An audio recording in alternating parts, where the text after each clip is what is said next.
Hi everybody. Today we're going to be talking about geckos.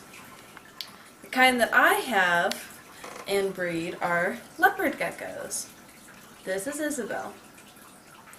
She is a mix. We're not quite entirely sure of what, but she has snake eyes, which are pretty common but are more desirable. And recently I've bred her with Percival, which right now I can't disturb him because he's in there with Martha. Anyways, today we're going to be talking about how to incubate your geckos. See, I normally just use a standard chicken egg incubator. They all work the same. Doesn't have to be a special incubator. It all pretty much works the exact same way. And if you want female geckos, you have to incubate it for 80 degrees.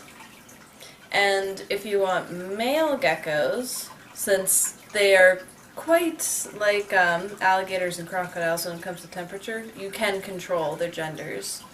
And if you want males, you incubate for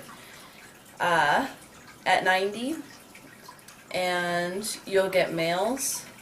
However, if you end up incubating at 85 degrees, it will give you males and females.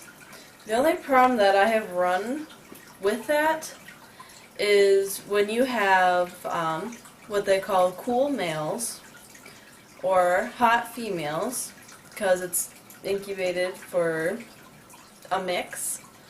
I have noticed that sometimes the females will be infertile. How and why that is, I don't know. But I've had 2 geckos that have been cold females, and even though the male properly mounts and everything goes well there, they do not produce fertile eggs. And how you can tell that is when the egg is laid. If the egg, within a matter of an hour, sometimes even as late as 2 hours, they sink in. And this shows that there's no baby in the egg. Now, since I actually got Isabel from the pet store, I've actually noticed that the eggs that she produces are fertile. So I'm assuming that they were incubating for all females, which a lot of breeders do anyways. And so when I ended up getting an egg from her, it was fertile. Of course, I made the mistake of timing when it came to when they lay their eggs. And so it ended up getting stuck on the paper towels that I put in their thing instead of the bedding that I normally put in there. And so when I ended up taking the egg off, the egg ended up turning. And see, what happens when the egg turns is if it's fertile, the embryo ends up drowning if it's not placed directly on how it's laid, because there's like a little air bubble.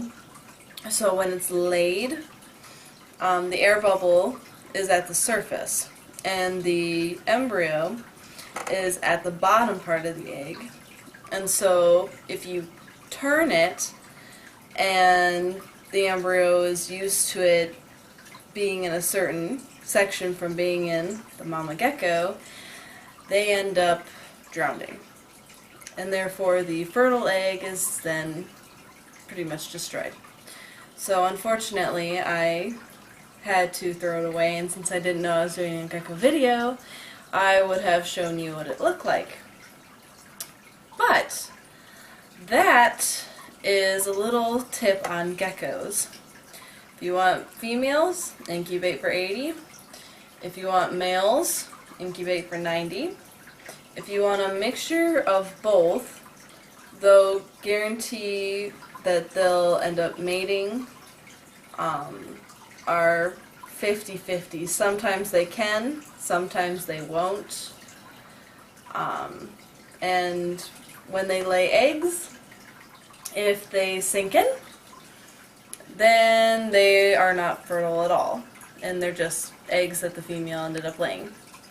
If they don't, then the eggs are fertile, and it's best not to move them in any way or form unless you pick them up from the top, and you do not move them whatsoever when it comes to turning in either direction.